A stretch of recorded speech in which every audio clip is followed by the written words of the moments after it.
Hello guys, வணக்கம் and welcome back to சிறப்பு media 2.0. நான் உங்கள் உதய். இந்த வீடியோவில் நம்ம எதை பற்றி பார்க்க போகிறோம் அப்படின்னு பார்த்தீங்கன்னா, பிக் பாஸ் சீசன் 8ஓட 15வது வாரத்துக்கான 2வது நாளுக்கான இரவு நேர அன்அஃபிஷியல் ஓட்டிங் முடிவுகளை தான் இந்த வீடியோவில் முழுசாக பார்க்க போகிறோம். ஸோ இந்த வீடியோக்கு போகிறதுக்கு முன்னாடி நம்மளோட சேனலை சப்ஸ்கிரைப் பண்ணாதவங்க சப்ஸ்கிரைப் பண்ணிச்சுக்கோங்க. பக்கத்தில் ஒரு பெல் ஐக்கான் இருக்கும், அதையும் ப்ரெஸ் பண்ணி ஹாலில் போட்டுக்கோங்க. அப்போ தான் நாங்கள் அப்டேட் பண்ணுற ஒவ்வொரு வருஷமும் உங்களுக்கு நோட்டிஃபிகேஷன் வந்து சேரும். அதை தாண்டி இந்த வீடியோக்கு குறைஞ்சபட்சம் ஒரு 1000 லைக் நான் எதிர்பார்க்குறோம். ஸோ லைக்கை போடுங்க, வீடியோ பாருங்கள். வாங்க இந்த வீடியோக்குள்ளே வந்து போகலாம். நம்பர் 1 பொசிஷனில் the one and only the master mind king அப்படின்னு சொல்லி பல பேர் சொல்லலாம். அவருடைய பேர் தான் முத்துக்குமரன். அவர் வாங்கிய ஓட்டுகளோட எண்ணிக்கை அப்படின்னு சொல்லி பார்க்கும்போது 79,337 ஓட்டுகள் ஆகும். அண்ட் பர்சன்டேஜ் வைஸ் அப்படின்னு சொல்லி பார்க்கும்போது 46.77% இருந்துட்டு இருக்காரு நம்மளுடைய முத்துக்குமரன் அவர்கள். ஸோ இவரை பொறுத்தவரையிலும் அட்டகாசமான ஒரு கேம் பிளே வந்து பண்ணிட்டு தான் வந்து இருந்துட்டு இருக்காரு. ஏன் இன்னைக்கு கூட ஒரு பணப்போட்டி எடுத்தாப்புலப்பா, வேற லெவலில் திக் மூமெண்ட்லாம் வந்து இருந்தது.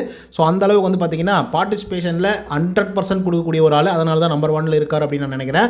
அதுக்கடுத்து தான் செகண்ட் பொசிஷனில் சௌந்தர்யா. அவங்க வாங்கிய ஓட்டுகளுடைய எண்ணிக்கை அப்படின்னு சொல்லி பார்க்கும்போது 32,234 ஓட்டுகள் ஆகும். அண்ட் பர்சன்டேஜ் வைஸ் அப்படின்னு சொல்லி பார்க்கும்போது 19% வந்து இருந்துட்டு இருக்காங்க சௌந்தர்யா அவர்கள். ஸோ இவங்க வந்து பார்த்தீங்கன்னா முத்துக்குமரனுக்கு அப்படியே நேர் ஆப்போசிட். ஓகேங்களா, very very simple. Muthukumaran strategy, planning, game, அது இதுன்னா இவங்க வேற ஒரு ஆள், வேற ஒரு ரகம், வேற ஒரு மாதிரியான கேம் பிளேயர். ஸோ அதனால தான் இவங்க செகண்ட் பொசிஷனில் வந்து இருக்காங்க. சொல்ல முடியாது, டைட்டில் கூட வின் பண்ணுறதுக்கான வாய்ப்புகள் இருந்துட்டு இருக்கு. அதுக்கடுத்து 3வது பொசிஷனில் விஜய் விஷால். அவர் வாங்கி ஓட்டுகளோட எண்ணிக்கை அப்படின்னு சொல்லி பார்க்கும்போது 21,336 ஓட்டுகள் ஆகும். அண்ட் பர்சன்டேஜ் வைஸ் அப்படின்னு சொல்லி பார்க்கும்போது 12.58% இருந்துட்டு இருக்காரு நம்முடைய விஜய் விஷால் அவர்கள்.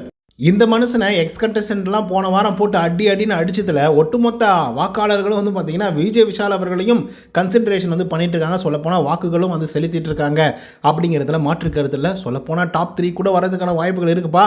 அதுக்கடுத்த 4th பொசிஷனில் ஜாக்லின். அவங்க வாங்கி ஓட்டுகளோட எண்ணிக்கை அப்படின்னு சொல்லி பார்க்கும்போது 16,912 ஓட்டுகள் ஆகும்.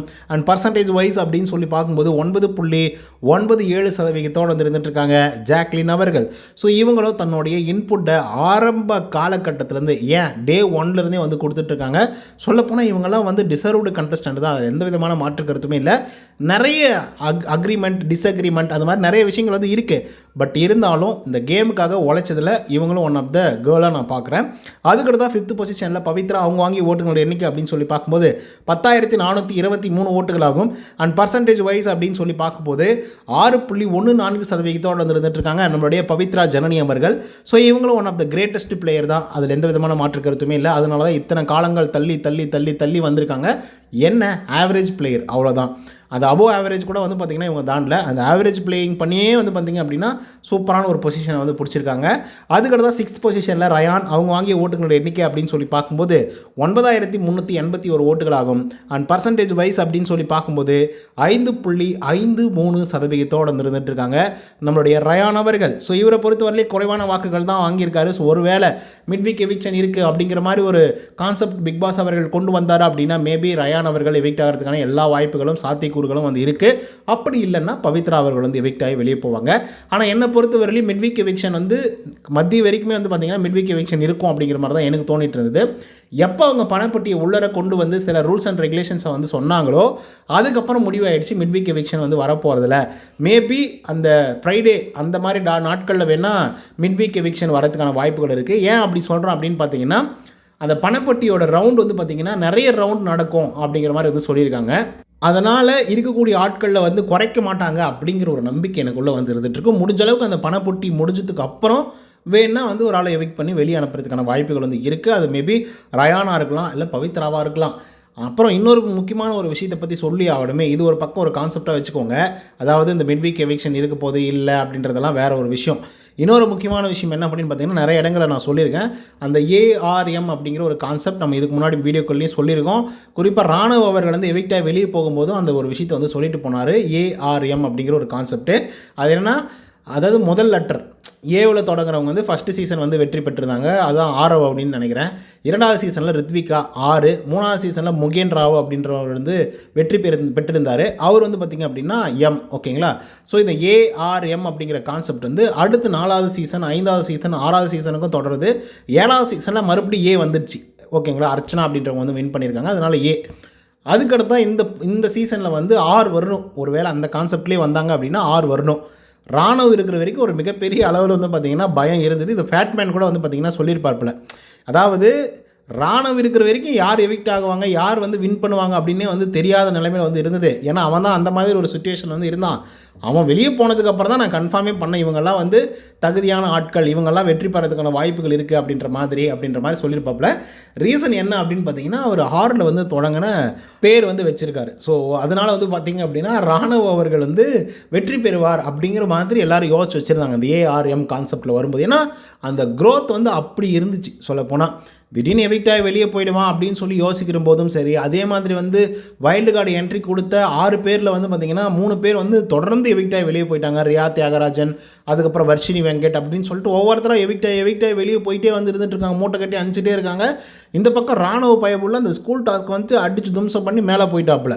அப்படியே அந்த மெயின்டைன் பண்ணிட்டே வந்தாப்புல அந்த ஓட்டிங்ஸை. ஆனால் என்ன நடந்துச்சுலாம் எனக்கு தெரியலப்பா. ஆனால் அன்ஃபேர் எவிக்ஷன் வந்து நடந்துச்சு. அது வந்து மஞ்சரிக்கும் அதுதான் நடந்துச்சு, ராணுவுக்கும் அதுதான் நடந்துச்சு. அதுக்கப்புறம் இப்போ ரீசெண்டாக போனாங்களே தீபக்கும் அதுதான் நடந்துச்சு. இப்போ ராணுவம் நீங்கள் ஏற்றுக்கலனாலையும் அதே மாதிரி மஞ்சரி ஏற்றுக்கலனாலையும் தீபக்கு என்ன பண்ணாப்பில்ல நீங்களே சொல்லுங்கள். அவர் வெறித்தனமாக விளையாடின ஒரு பிளேயரு, அப்படி இருக்கிற ஒரு ஆளை வந்து தூக்கி வெளியே அனுப்பிச்சிட்டாங்க. ஸோ இந்த மாதிரி நிறைய விஷயங்கள் வந்து பார்த்திங்கன்னா நடந்துகிட்ருக்கு. அதனால் ரயான் அவர்களுக்கும் ஒரு வாய்ப்பு இருக்குதுங்க. அதனால் கொஞ்சம் யோசித்து பாருங்கள். அண்ட் இன்னொரு முக்கியமான விஷயம் என்ன அப்படின்னு பார்த்தீங்கன்னா, அன்அஃபிஷியல் போல்லேருந்து இந்த மாதிரி ரிசல்ட்லாம் வந்து வந்துட்டுருக்கு. நம்ம எல்லா வாரங்கள்லையும் வந்து இதை நம்ம சொல்லிக்கிட்டு தான் வந்து இருந்துகிட்ருக்கோம். அஃபிஷியலான விஷயங்கள்லாம் வந்து இருந்துகிட்ருக்கு இல்லையா, அதில் வந்து பார்த்திங்கன்னா லீடிங்கில் முத்துக்குமரன் தான். அதில் எந்த விதமான மாற்று கருத்துமே கிடையாது.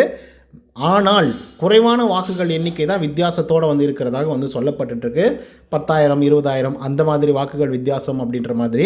ஸோ இப்போ 2-3 லட்சங்கள் 4 லட்சங்கள் அப்படிலாம் நினைக்காதீங்க. அன்அஃபிஷியல் போல் தான் லட்சங்கள் ஆயிரங்கள் அந்த மாதிரி இருக்கும். அஃபிஷியலெல்லாம் வந்து அதாவது லட்சங்களில் லட்சம் கோடிகள் கூட போகிறதுக்கான வாய்ப்புகள் வந்து இருக்குது. ஆனால் அந்த மாதிரிலாம் நடந்திருக்கு ஆக்சுவலாக சொல்லப்போனால்.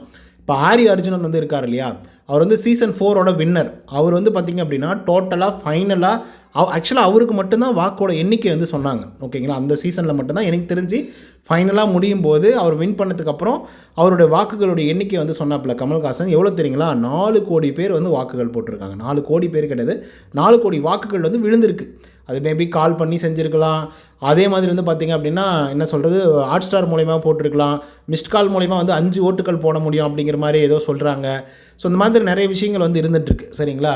ஸோ கோடிகள் இருக்கும். இதை வந்து ஒரு ரெஃபரன்ஸாக எடுத்துக்கோங்க. இதில் வந்து நீங்கள் யாருக்கு ஓட் பண்ணணும், யார் வந்து வெற்றி பெறணும் அப்படின்னு நீங்கள் நினைக்கிறீங்களோ அவங்களுக்கு நீங்கள் ஓட்டு போடுங்க. அதை பற்றி கவலையே கிடையாது.